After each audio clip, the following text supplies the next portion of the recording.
장 44절에서 46절까지 말씀 우리 한 목소리로 합독하도록 하겠습니다.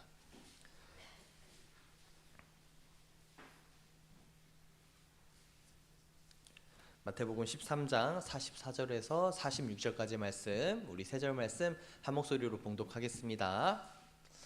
천국은 마치 밭에 감추인 보화와 같으니 사람이 이를 발견한 후 숨겨두고 기뻐하며 돌아가서 자기의 소유를 다 팔아 그 밭을 사느니라. 또 천국은 마치 좋은 진주를 구하는 장사와 같으니 극히 값진 진주 하나를 발견하매 가서 자기의 소유를 다 팔아 그 진주를 사느니라. 아멘. 오늘은 아는 것과 행하는 것이라는 말씀으로 함께 말씀 나누길 소망합니다. 우리 이 13장 마태복음 13장에는요 우리 지난주에 다뤘던 우리 4가지 땅에 떨어진 비유와 더불어서 총 7가지의 비유가 적혀 있습니다. 오늘 비유는요 그 중에 이제 2가지의 비유를 담겨 있습니다. 아마 우리 주일학교 저 시대 이후로는 아마 이 주일학교 겪으신 분들은 이 찬양 다 아실 거예요. 천국은 마치 밭에 감추인 보화 이렇게 하면서 막 율동을 하면서 했던 찬양이 있는데요. 지금도 이제 이곳을 아직까지도 부르고 있는 거를 제가 확인을 했는데 이 찬양은요 바로 이 가사 그대로 이 말씀 구절 그대로를 따와서 만든 그 찬양입니다. 아이들의 찬양으로 해서 막 이렇게 춤을 추면서 찬양할 수 있는 곡들이 이제 우리 세대까지 다 이어지는 곡들이 많이 없는데요. 이 안에 들어있는 메시지가 정말로 간결하고 그리고 알아듣기 쉽기 때문에 아마 이 비유의 위력이란 게 이런 게 아닌가 싶습니다.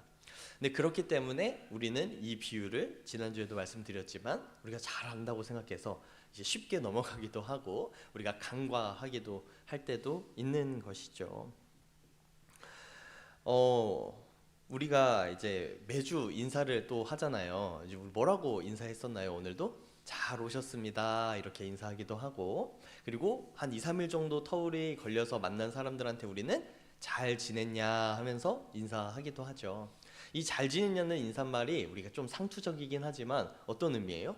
우리 잘 지내고 있냐 이렇게 물어보는 우리의 안부 인사잖아요. 무슨 특별한 일이 있냐, 어려운 일이 있냐 이렇게 물어보는 이 일들이 있듯이 우리 이 비유도요 우리가 너무 이제 익숙하다 보니까 때때로는 그냥 그렇게 상투적으로 그냥 받아들일 때가 있는 것 같습니다.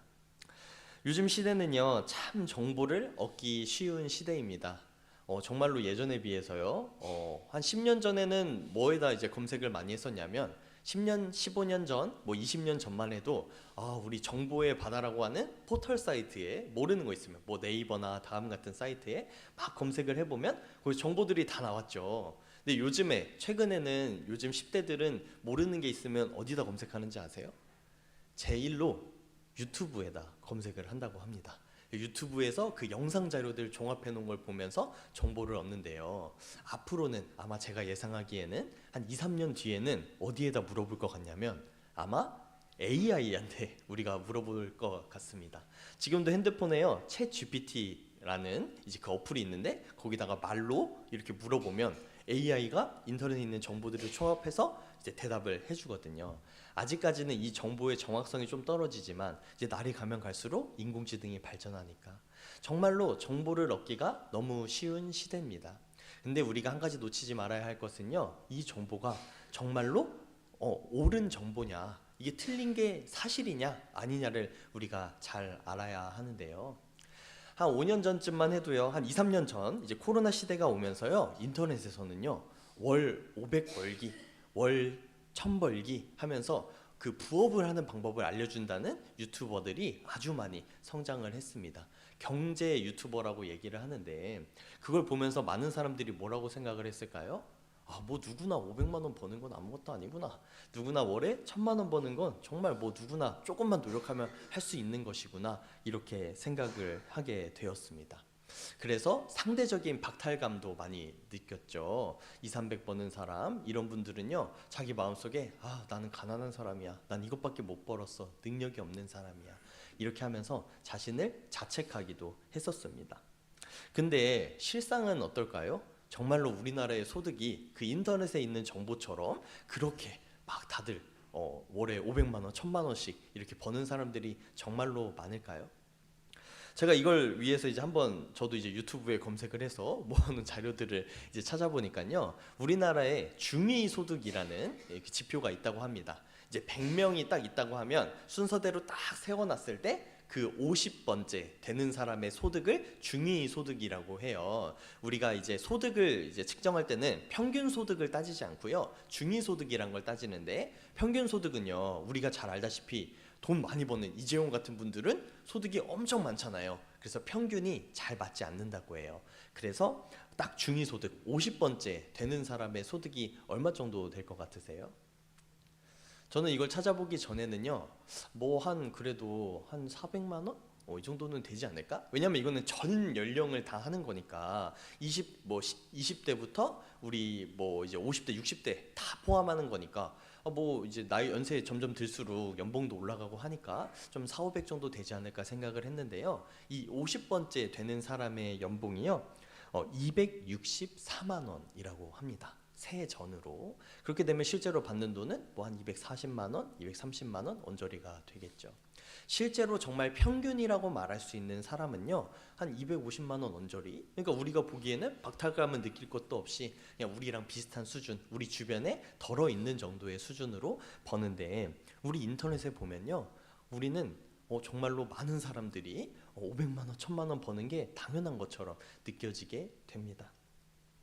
SNS를 보면요, 많은 사람들이, 제 나이 또래의 많은 사람들이요, 유럽 여행 한 번 안 갔다 온 사람이 없고, 많은 사람들이 때가 되면 여름 겨울마다 해외여행을 다니기도 하고, 그리고 쉴 때는 호캉스 가서 50만 원 60만 원 되는 돈을 막 쓰기도 하는 걸 볼 수 있습니다.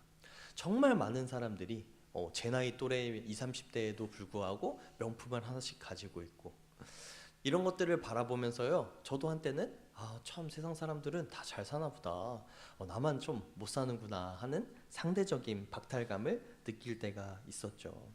어떤 기관에서는요, 이런 상대적인 비교가 우리의 혼인율과 출산율을 떨어뜨리고 있다, 이렇게 이야기하기도 합니다.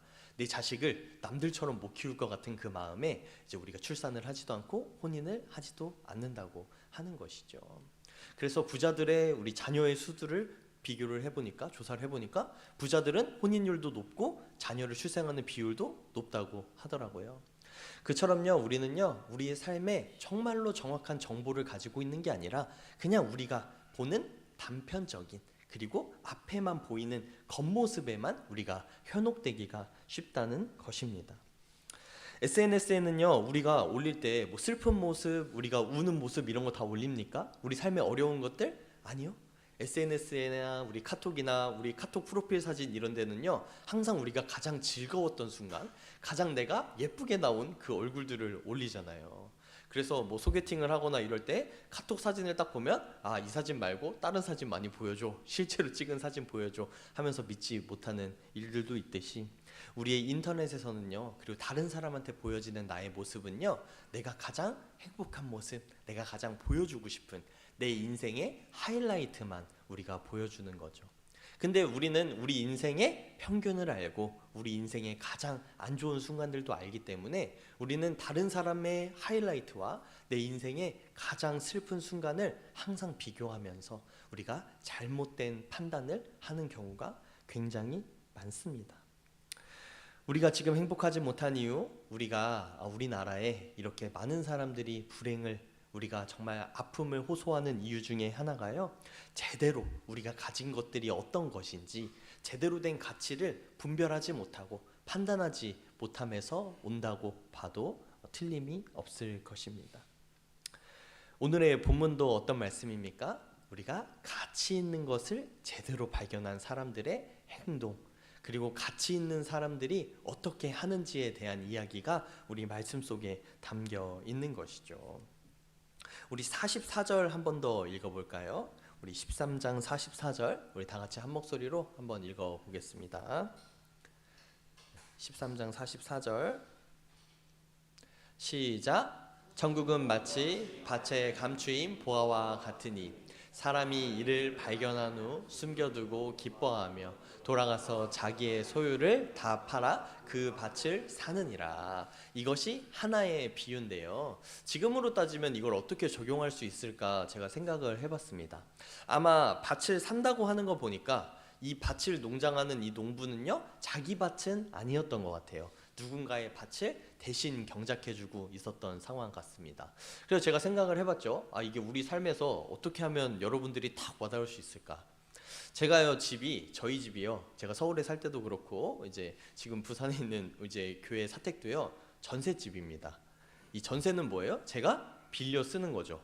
근데 하루는 제가 이제 천장을 뭔가 이제 고칠 일이 있어서 천장에 물이 새서 천장을 이렇게 따봤어요. 근데 그 안에 현금 뭉치가 이만큼 들어있는 거예요. 아마 대충 이제 눈으로 봐도 한 3, 4억은 되는 것 같아요. 근데 제가 이제 서울에 있는 집에 전셋집이 1억 5천인데 그러면 제가 그 천장을 뜯었을 때 그걸 합법적으로 제 소유로 만드는 방법이 뭐가 있을까요? 네? 신고해서 주인이 안 나타난다. 그 주인 나타나면 어떡해요? 주인이 나타나면 어떡해요 이거를? 저는요, 주인이 나타날까봐 이 큰 돈을 뺏기고 싶지 않아서 신고는 못 할 것 같아요. 그런데도 제가 이걸 몰래 가져가면 그건 범죄예요, 아니에요? 걸리는 순간 이건 제가 경찰에 다시 반납을 해야 되잖아요. 제가 이걸 합법적으로 어떻게 하면 가져올 수 있을까? 제가 혼자 생각해봤어요. 제가 가끔 이런 엉뚱한 상상을 하는데 쉬운 방법이 있더라고요. 성경에 적힌 것처럼 제가 이 빌라 이 한 채를 제가 사버리면 되죠. 그럼 이 빌라가 얼마쯤 하겠어요? 뭐 전세가 요즘 1억 5천 하면 거의 붙어 있으니까 뭐 한 2억 하겠죠. 근데 그 안에 있는 돈이 얼마라고요? 한 4억 정도 된다고요. 그럼 제가 이 집을 사면 2억 플러스 4억이 되니까 집을 사기만 하면, 제가 온 소유를 팔아서 이 집을 사기만 하면 제가 당연히 더 큰 돈을 벌게 되는 거 당연한 거 아니겠습니까? 이게 이 삶에 있는 이 비유더라니까요. 이 농부도요, 딱 이 마음인 거예요. 딱 이 땅을 이제 농작물을 캐다가 이 밭의 보화를 발견했는데 그 속에 뭐가 있는 거예요? 딱 봐도 이 밭의 가격보다 한 두세 배는 비싼 보화가 있으면 내 전 재산을 팔아서 이 땅을 사는데 투자를 한다, 그런 거죠. 우리 삶에도요, 우리가 정말 가치 있는 것을 발견했을 때 우리는 당연히 거기에 우리의 모든 것을 쏟아붓습니다. 내가 지금 살아가는 이 삶보다요, 내가 지금 얻을 수 있는 돈보다 다른 일을 했을 때 더 가치가 있다면 우리는 그렇게 살아가잖아요. 많은 사람들이 우리 교회를 보면서 뭐라고 얘기하는지 아세요? 특히 우리 헌금을 내는 걸 보면서 뭐라고 하냐면, 아유 저 멍청한 사람들 돈을 땅에다 버리네, 아유 저 목사 배만 비불려 주네 하면서 헌금하는 걸 이해를 못하는 경우가 많이 있습니다. 근데 우리가 헌금하는 건 무엇이에요? 우리 항상 봉헌기도 때 우리가 고백하는 것처럼 우리의 삶의 모든 것, 우리의 삶보다, 우리가 지금 버는 것보다 더 큰 것을 주는 분이 주님이심을 고백하며 우리가 그 삶의 일부를 나누는 거잖아요. 우리 고백의 표현이잖아요. 그것은 우리가 이 땅의 가치보다 하나님이라는 그 하늘의 가치가 더 크다는 것을 우리가 고백하는 것이죠. 우리는 이 땅에서 내는 거, 이 땅에 헌금하는 거, 주님께 바치는 시간들, 우리는 믿음으로써 우리가 아까워하지 않고 냅니다. 근데 우리에게 만일 이 믿음이 없다고 하면 어떨 것 같으세요? 만일 우리가 의심하고 있다고 하면, 정말 가치 있는 것이라고 느끼지 못한다면 우리가 하는 이 봉사들에 불만이 생기겠죠. 우리가 냈던 헌금에 불만이 생기겠죠. 그러면서 우리 삶에는 우리가 이 땅에서 누리는 것들에 초점을 점점 맞추게 될 것입니다. 근데 우리가 정말로 하늘의 것들이 가치가 있다고 생각하고 우리가 하는 것들이 다 하나님께 드려진다고 생각하면, 그리고 그 하나님은 우리 삶에 참 행복을 주시는 분임을 믿는다면 우리는 그것들을 아낌없이 주게 되는 것 아니겠습니까? 세상 사람들은 이 믿음이 없기 때문에 당연히 우리를 보면서 멍청하다고 정말 아까워하는 것 너무 당연한 이야기입니다. 우리는요, 정말로 누가 보기에도 다 만족할 만한 이 보화가 우리 삶에 보이지는 않습니다. 왜냐하면 이 보화는요, 감춰져 있기 때문에. 하지만 우리는 어떻게 했어요? 말씀을 통해서 이 보화가 있다는 것 우리가 몰래 살펴본 사람들인 거죠. 예수님께서는요, 이것을 통해서 우리에게 어떻게 해라 라고 말씀하신 것이 아닙니다. 이 비유는 어떤 비유냐면요, 이렇게 한다면, 발견한다면 너희가 당연히 이렇게 행동하지 않겠니? 하는 비유인 거예요. 우리가 정말로 땅속에 보화가 감춰 있는 것을 발견했다면, 우리 집 천장에 수억 원의 돈이 있는 것을 느꼈다면, 우린 전 재산을 팔아서 그 빌라를 사는 것이 당연한 것처럼, 우리가 전 재산을 팔아서 그 농부가 밭을 사는 게 당연한 것처럼 우리도요 당연히 이렇게 행동하게 된다는 거죠. 그럼 우리가 고민해야 될 건 어떤 부분입니까? 우리가 생각해야 될 건 어떤 것입니까? 우리가 정말로 그 보화를 발견했느냐, 정말로 내가 그 보화가 있는 것을 믿느냐, 눈으로 확인했느냐 하는 것이죠. 우리는요 가치 있는 것을 찾는 눈을 길러야 합니다. 이어지는 우리 45절 46절의 이 비유가요, 우리 44절의 이 밭에 감추인 보화의 비유를 조금 더 보완을 해줍니다. 우리 45절 46절 한번 또 읽어볼까요? 시작.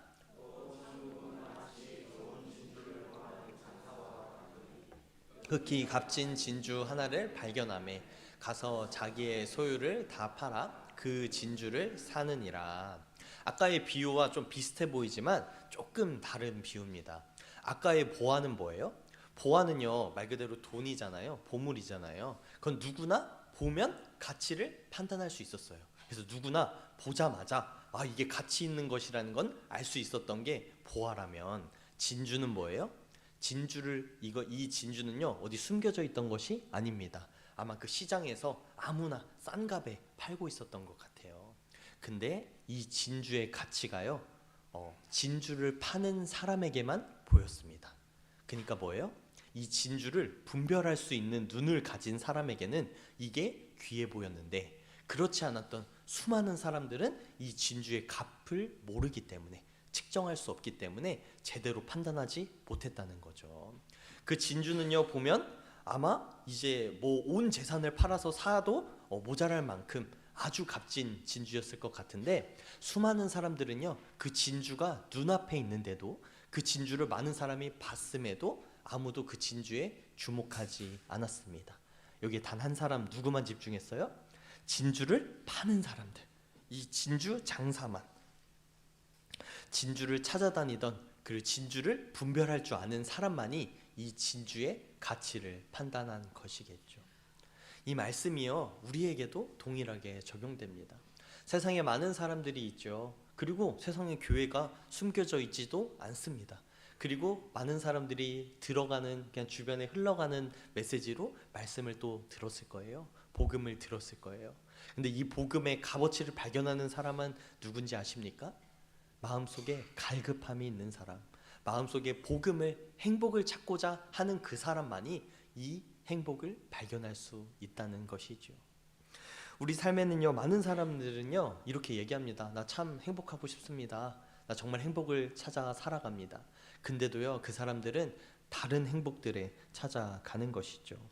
우리는 가치 있는 것을 찾는 눈을 길러야 합니다. 사실요 많은 사람들이 이 가치를 발견하지 못하는 게요, 우리 가치를 발견하는 진주 장사와 같은 그 사람들에게는요 기회입니다. 많은 사람들이 다 진주의 가치를 알면 어떻겠어요? 그 진주를 누가 사가기 전에 얼른 사가겠죠. 그 진주의 값이 계속 오르겠죠. 근데 그런 사람이 적을수록 우리는 하나님의 나라에 들어갈 수 있는, 물론 하나님의 나라가 좁아서 뭐 티켓팅을 해야 되는 건 아니지만, 우리는요 그렇게 더 다른 사람들보다 복음에 가까워질 수 있고 행복에 가까워질 수 있는 기회인 것입니다. 우리는 많은 사람들이요 다들 착각하면서 살아갑니다. 많은 가치들을 혼돈하면서 살아가요. 제가 얼마 전에 기사를 하나 봤습니다. 어떤 기사냐면요, 명품 뭐 디올이라는 회사의 그 명품이요 그 중국 하청업체에서 만들었다는 거예요. 그래서 원가를 분석해 보니까 8만 원이었대요. 이 8만 원 상품을 나중에 뭐 개선하고 수선하고 그렇게 파는 게 아니라 그걸 그대로 그냥 디올이라는 그 회사가 사와서 그것을 판매하는데, 판매하는 가격이 264만 원이래요. 그러니까 그 브랜드 하나 붙여놓고 264만 원. 많은 사람들이요 착각했어요. 이거는 명품이 한 땀 한 땀 짜는 거니까 이게 비싼 거다. 물론 거기에 고급 라인업 1,000만 원, 1,500만 원 하는 것들은 다 이제 장인들이 그렇게 하겠지만 그 가장 저렴한 라인업들 우리가 많이 사는 그것들은 그 정도밖에 가치가 없는데 많은 사람들은요 그게 가치 있다고 이야기하니까 가치가 있는 줄 아는 거예요. 예전에는 우리 보통은 어때요? 우리 값이 비싼 게 가치가 높죠. 그런데요 이제는 몇몇 것들은요 가치가 없는데도 값이 비싸면 그냥 이게 좋은 거구나 생각하게 됐다는 거예요. 많은 사람들이 이렇게 판매를 하면서 우리를 속이고 있는 거죠. 세상에서는 이런 일들이 많이 있습니다. 그냥 비싼 값을 주면서 이게 가치 있다 속이는 것들, 이런 하나의 고급화 마케팅도 있을 정도로 많은 사람들을 속이죠. 최근에 가장 또 안타까운 또 사건도 들었습니다. 유튜버, 천만 유튜버인데요. 그 유튜버가 지금 5년째 유튜버 생활을 하고 있는데 먹방을 하는 유튜버였어요. 근데 4년 동안 전 남친한테 협박을 못 이겨가지고 맞으면서 계속해서 그렇게 이제 방송을 했었던 거예요. 근데 다행인지 불행인지 방송은 나날이 성장해서 지금 1,000만 명이라는 유튜버가 됐는데도 그 1년 전까지만 해도 계속해서 맞으면서 그 수익을 다 뺏기면서 살았다는 거예요. 근데 그 주변 사람들이 이런 상황을 알게 되고 나서 도와줘서 고소를 진행했는데요. 그 남자가요, 자기의 생명을 스스로 끊었다고 하더라고요. 그 유튜버는 어떻게 했던 거예요? 착각했던 거예요. 자기를 맨날 때리고 자기를 억압하니까 이 사람이 정말 무섭고 정말 힘 있는 사람으로 착각을 했던 거예요. 근데 조금이라도 자기 마음속에 공격이 들어오고 조금만 어려운 상황이 되니까 이 사람은 어떻게 했어요? 자기 생명을 끊어버렸죠. 그만큼 연약한 사람이었고 그만큼 약한 사람이었는데 이 사람은 그 4년 동안 그 모진 고문과 성폭행을 당하면서도 그것을 두려워서 벗어나지 못하는, 그렇게 가스라이팅 당하고 속았던 일들이 있는 것이죠. 세상에 많은 것들이 그렇습니다. 우리를 착각하게 만들어요. 세상에 있는 경제력, 돈, 그리고 많은 권력들, 이런 것들의 끝이 어떻습니까? 인기를 얻으면 우리가 행복할 것 같은데 인기를 많이 가지고 있는 연예인들의 삶이 어떻습니까? 명예와 권력을 가진 정치인들의 대부분의 말로가 어떻습니까? 많은 부자들의 그 끝은요, 정말 참 행복만이 있는 것을 아닌 것을 우리가 알고 있습니다. 이 세상은요 우리를 계속해서 속이는 거예요. 우리에게 계속 말하는 거예요. 너의 가지고 있는 그건 정말 아무것도 아니야. 정말 그건 보잘것없어. 너는 정말 나약한 거야. 네가 지금 따르고 있는 거 헛된 거야. 이렇게 우리에게 자꾸 가치를 흐리게 만들고 계속 속게 만드는데요. 성경에서는 우리에게 뭐라고 말씀하시냐면 우리에게 참 가치가 저 하늘 보아에 있다, 이렇게 말해주고 계신 것이죠. 그럼 우리는 어떻게 살아가야 됩니까? 그럼 우리는 어떤 것을 바라봐야 됩니까? 우리는 하나님 앞에 나올 때 어떤 것으로, 우리가 어떤 마음으로 살아가야 되는 것입니까? 바로 우리 자신의 가진 가치를 계속해서 되뇌어 보기만 하면 되는 것이죠. 이번에 이제 여름 성경학교를 우리가 기획하면서 전도자님이 이제 계획을 세우시면서 이제 계획이 이렇다 하면서 보여주는 거예요. 근데 제가 보면서요 참 놀라웠습니다. 아니 우리 교회가 이렇게까지 아이들을 위해서 할 수 있다는 것이. 이번에 이제 주된 계획은 우리가 워터파크를 이제 놀러 가서 아이들에게 이제 같이 놀아주고 그 안에서의 이제 말씀의 본질을 조금 심어주는 것. 그 베드로가 이제 그 풍랑 가운데서 예수님이 오시는 걸 보면서 바다 위를 걷는 이제 그게 있잖아요. 이제 그 구절을 해서 우리 워터파크에 놀러 가서 파도를 견뎌보면서 이제 즐기기도 하면서 말씀을 심어주는 그런 좋은 프로그램을 기획하고 있는데요. 제가 가장 놀랐던 점은 뭐냐면 우리 아이들이 공짜로 이 모든 비용을 이제 무료로 하면서 아이들을 워터파크를 보내준다는 거예요. 워터파크의 비가 이제 생각보다 꽤 많은데도 아이들은요 이것들을 공짜로 누릴 수 있습니다. 세상에 어떤 단체에서 이걸 공짜로 해주지? 제가 생각을 해보니까 이런 단체는 없어요. 근데 제가 더욱더 놀랐던 것은 우리가 이렇게 좋은 프로그램을 가지고 좋은 걸 베풀어 주면서도요 우리가 좀 소극적이라는 거예요. 우리 아이들한테 제가 보기에는 홍보가 잘 되면 수많은 아이들이 놀러와서 아마 우리가 회비를 받아야 될지도 모르는 그 정도로 우리가 좋은 혜택들을 주는데도 우리는요 좀 소극적이고 우리 마음속에는 아이들은 그래도 잘 놀고 다니니까 참 이런 것들이 필요 없지 않을까 하는 걱정을 하고 있다는 것이죠.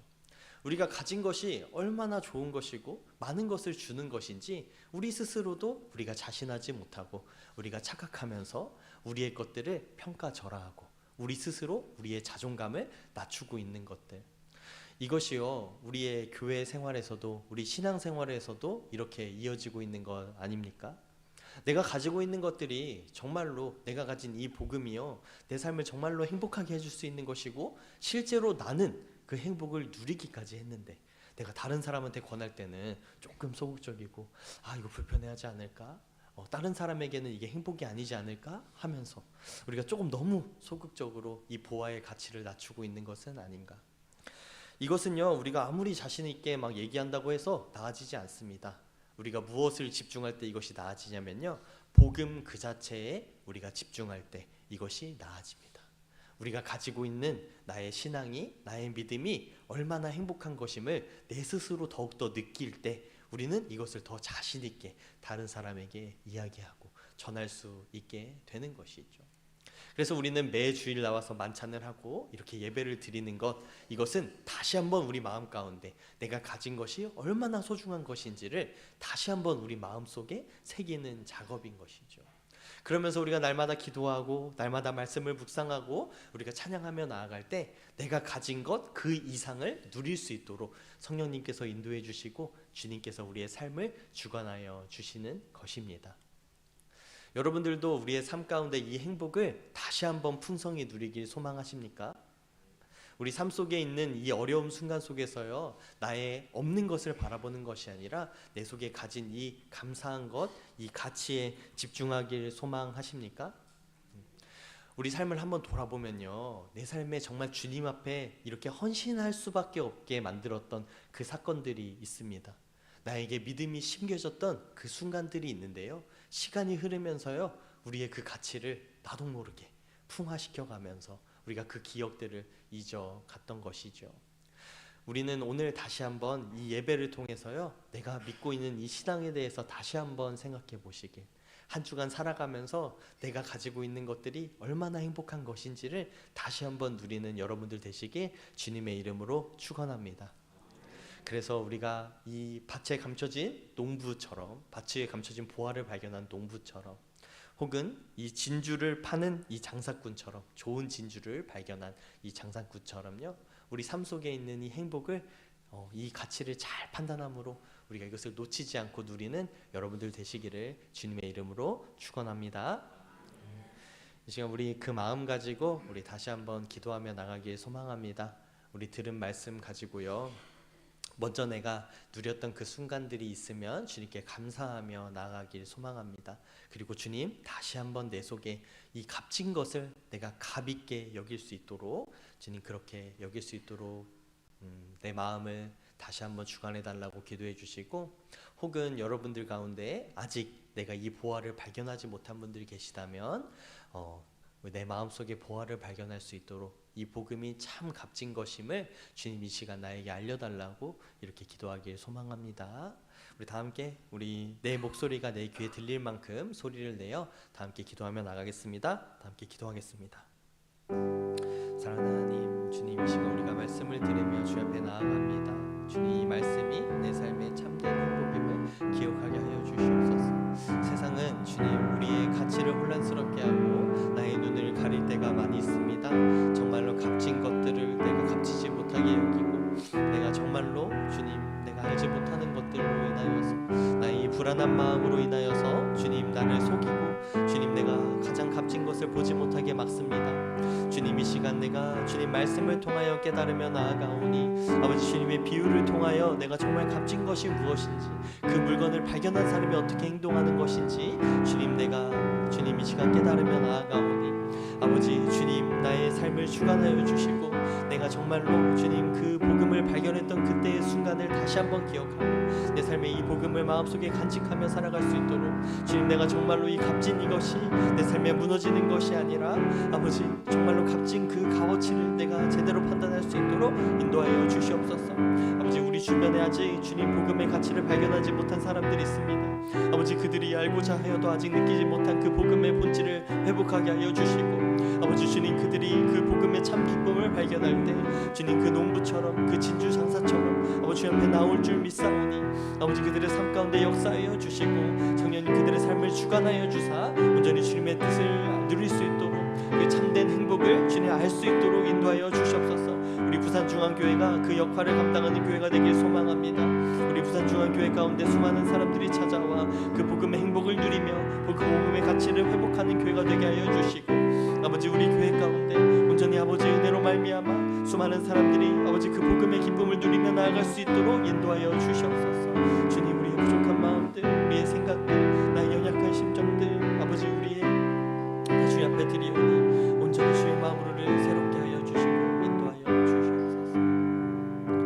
사랑해 주님 감사합니다. 우리를 말씀으로 깨우쳐 주시고 참된 행복 가운데 거할 수 있도록 인도하여 주시니 감사합니다.